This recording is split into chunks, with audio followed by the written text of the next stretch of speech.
Apple company का नाम सिर्फ उनके प्रोडक्ट की क्वालिटी के लिए ही नहीं बल्कि एप्पल कंपनी की सोच की वजह से भी है। कैसे, मैं आपको एक एग्जांपल देता हूं। एक्चुअली एक बार क्या हुआ कि एप्पल कंपनी के आईफोन 11 की एक मोबाइल के बैक साइड में एप्पल का लोगो मिसप्रिंट हो गया।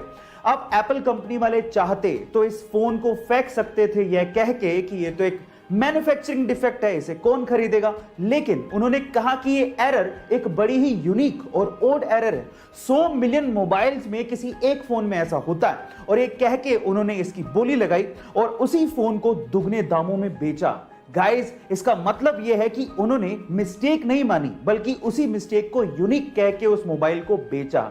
गाइस, सोच सोच का ही फर्क होता है। आपको ये सुन के कैसा लगा चैट सेक्शन में जरूर लिखिएगा, और ऐसे अमेजिंग वीडियोस के लिए यूट्यूब पे हमारे चैनल को सब्सक्राइब कर लीजिएगा। जहां एक और इंडिया कोरोना के सेकेंड वेव के खतरे से गुजर रहा है, वहीं इस दुनिया में एक ऐसा देश है जिसने अपने आप को कोरोना फ्री घोषित कर दिया है, वो भी इस सिचुएशन में। अब वहां पर पब्लिकली भी मास्क लगाने तक की जरूरत नहीं है। वो देश है इजराइल। पर सवाल ये उठता है कि ये हुआ कैसे। ये हुआ सामूहिक टीकाकरण प्रोग्राम को सुनियोजित तरीके से चलाने की वजह से।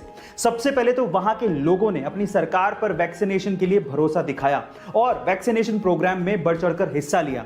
इसके लिए गवर्नमेंट ने एक ऐप लॉन्च किया जिसके थ्रू इजरायली लोगों ने अपने आप को रजिस्टर किया, फिर निर्धारित समय और स्थान पर पहुंचकर वैक्सीन लगवाई और ग्रीन कार्ड हासिल किया। और गाइज, ये सारा का सारा काम बिना कागजी कार्रवाई के किया गया। गाइज, क्या आपको भी लगता है कि इंडिया में भी इजराइल के जैसे ऐसा कुछ होना चाहिए?